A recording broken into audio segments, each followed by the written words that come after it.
हमारे जीवन में समय का बड़ा महत्व है ना? भोर होने पर जब पक्षी चहचहाते तब से लेकर संध्या होने तक और फिर से भोर होने तक हम सब क्या करते हैं? समय का अनुसरण ही तो करते हैं। कोई ये अनुसरण सूर्य घड़ी को देखकर करता है, कोई चंद्र घड़ी को देखकर करता है, तो कोई सूर्योदय के स्थान से लेकर सूर्यास्त के स्थान को देखकर करता है। परंतु इस चक्र को देखकर क्या हम उससे कुछ समझ पाते हैं? नहीं। जो ये देख सकता है वो जानता है कि समय किसी भी पल नहीं रुकता, वो एक क्षण के लिए नहीं ठहरता, वो निरंतर आगे बढ़ता रहता है। इसी कारण किसी भी घटना का प्रभाव समय पर नहीं पड़ता। जिस दिन आप रुकना छोड़ देंगे और निरंतर आगे बढ़ना सीख जाएंगे तो आपका जीवन, सफलता और भाग्य आपकी मुट्ठी में होगा।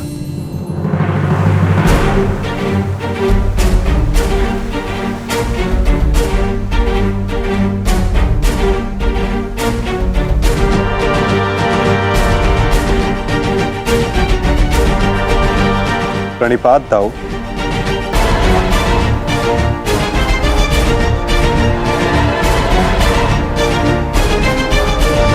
प्रणिपात गुरुदेव।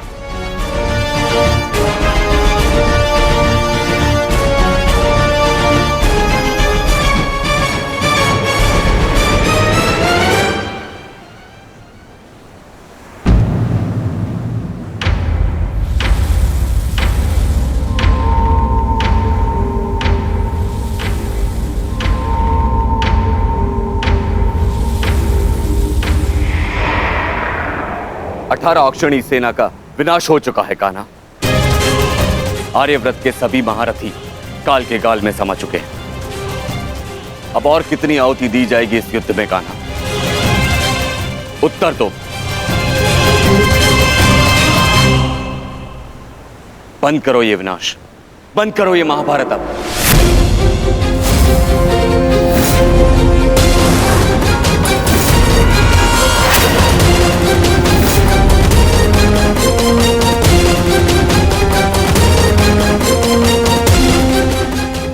नहीं गुरुदेव,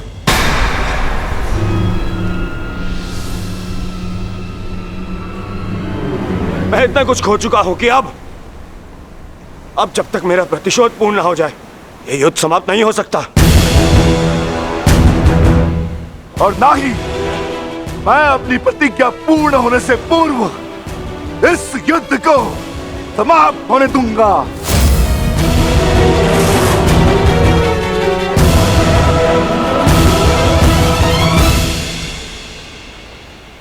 तुमने जो प्रतिज्ञा दुर्योधन के लिए ली है, अब उसका पूर्ण होना असंभव है।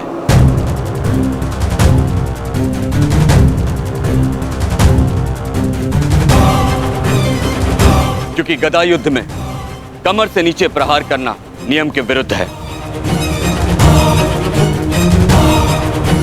और तुमने प्रतिज्ञा ली है दुर्योधन की जंगा तोड़ने की।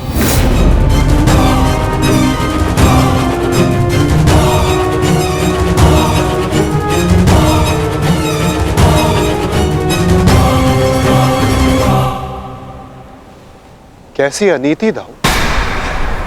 महामहिम भीष्म के बाणों की शैया पर जाने के पश्चात इस युद्ध में कोई नीति शेष नहीं रही दाऊ। और फिर आपने तो स्वयं को इस युद्ध से विमुख रखा था ना। आप इस युद्ध में भाग नहीं ले सकते दाऊ।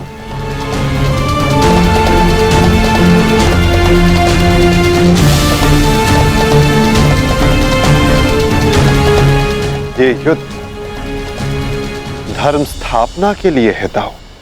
मैं यही तो देखने आया हूं कान्हा कि इस धर्म स्थापना की युद्ध में कोई अधर्म ना हो।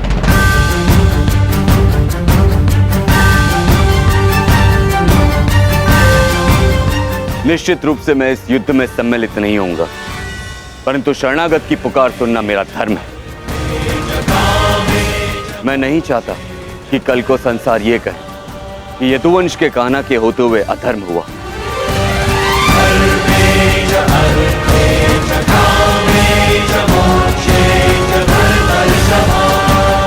यदि ये दोनों युद्ध करना चाहते हैं तो करें।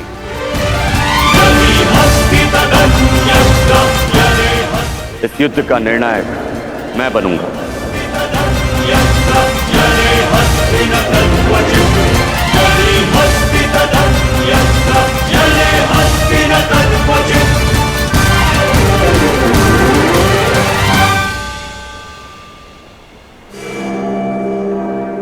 और स्मरण रहे, जिसने भी इस युद्ध में नियमों का उल्लंघन करके विजय पाई, उसे मैं स्वयं अपने हल से समाप्त कर दूंगा।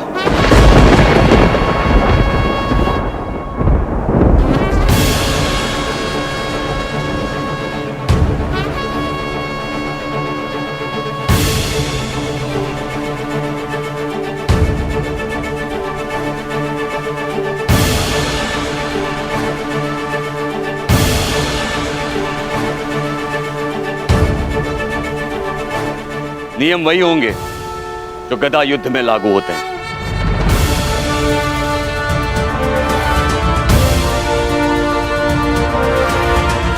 और युद्ध में कोई भी योद्धाओं के मध्य नहीं आ सकेगा।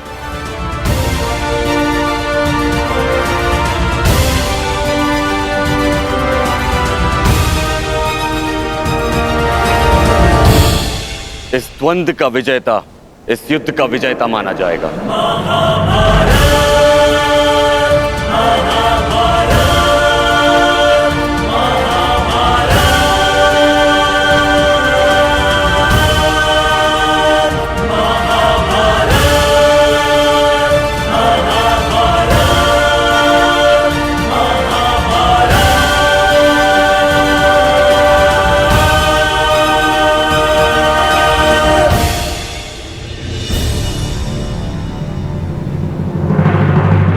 अब धर्म स्थापना का भार तुम्हारे कंधों पर है विकोदर।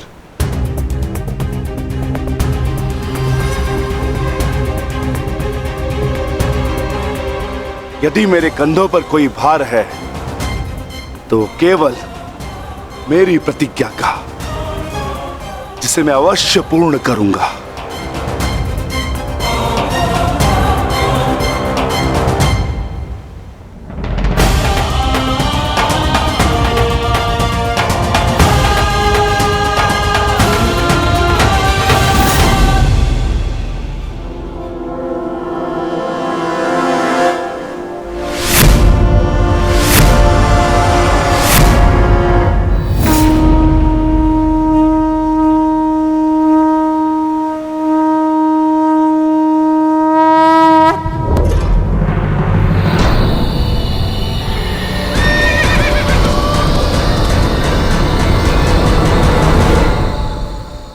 युद्ध प्रारंभ करो।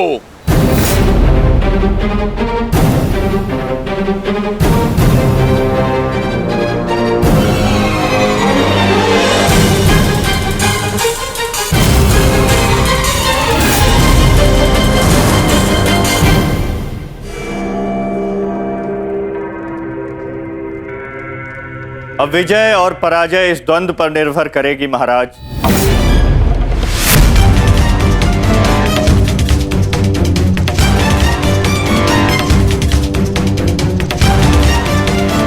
एक ओर प्रतिशोध है तो दूसरी ओर प्रतिज्ञा।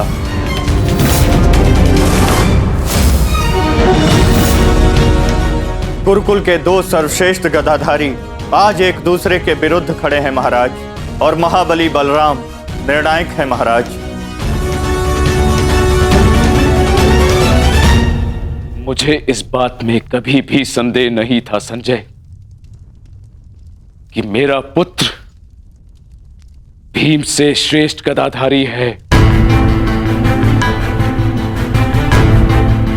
मुझे पूर्ण विश्वास है कि मेरा पुत्र भीम को अवश्य परास्त करेगा।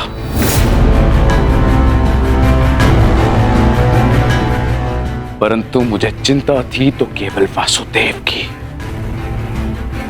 कि कहीं वो किसी प्रकार का छल ना करे। परंतु अब गांधारी के वरदान फल स्वरूप न भीम दुर्योधन का कुछ बिगाड़ पाएगा, और हलधर बलराम के मध्य में उपस्थित होने के कारण वासुदेव भी हमारे पुत्र के साथ कोई छल नहीं कर पाएंगे। हस्तिनापुर में उत्सव की तैयारी करो। मेरा पुत्र इस संसार का सबसे बड़ा युद्ध जीत कर आने वाला है। हाँ, तैयारी करो।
साधो मित्र, तुम्हारी विजय निश्चित है।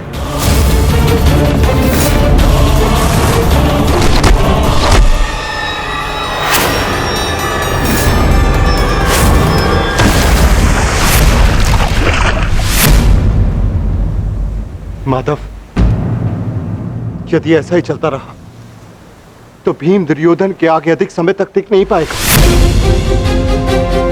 ये द्वंद्व पूर्ण रूप से दुर्योधन के पक्ष में है।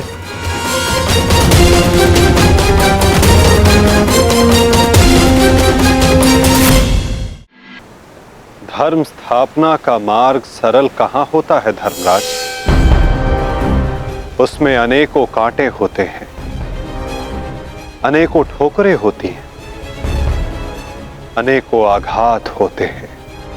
महाबली बलराम अब इस युद्ध के निर्णायक हैं। युद्ध का परिणाम इस द्वंद्व पर निर्भर है।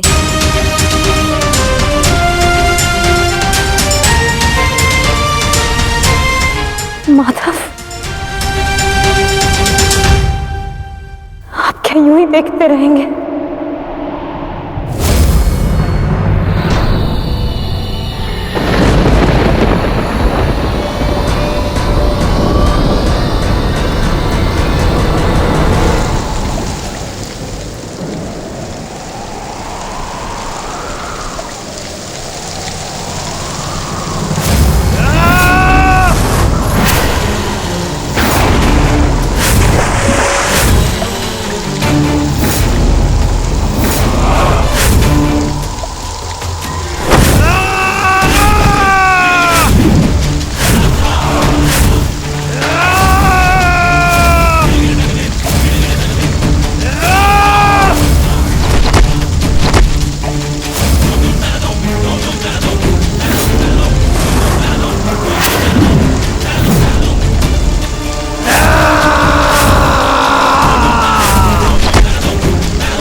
पराजय तो तेरी निश्चित है भीम। फिर क्यों पराजय के साथ साथ मृत्यु का भी आह्वान कर रहा है? टेक दे, मेरे समक्ष अपने घुटने टेक दे, अन्यथा आज तेरा जीवन मृत्यु के समक्ष घुटने टेक देगा। जब मेरे ज्येष्ठ कर्ण ने मरते समय अपना धर्म नहीं छोड़ा, तो उनका यह अनुज कैसे छोड़ सकता है? अब यह युद्ध हम में से किसी एक के मृत्यु के पश्चात ही समाप्त होगा। नहीं, वो तेरा ज्येष्ठ नहीं था, कोई संबंध नहीं था तुम्हारे साथ में उसका, क्योंकि कोई अनुज अपने ज्येष्ठ की इस तरह मृत्यु नहीं करता, वो भी छल से। वो केवल मेरा था, मेरा मित्र था वो। तुम्हारा उसके साथ में कोई संबंध नहीं था कोई संबंध।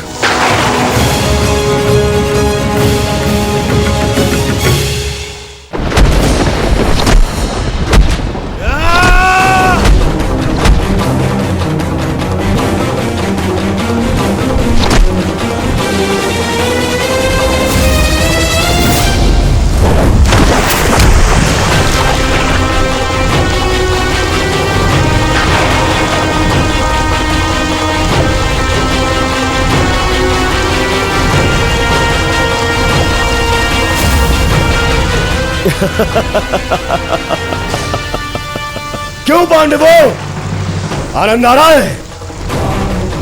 अपने अनुज को ऐसे देखकर आनंद आ रहा है?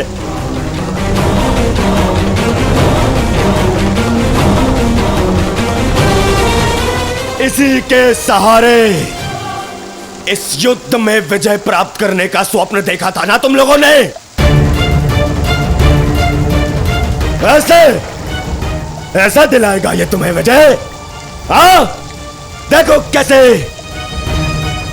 कैसे निरी लाचार धरती की गोद में धंसा हुआ है ये।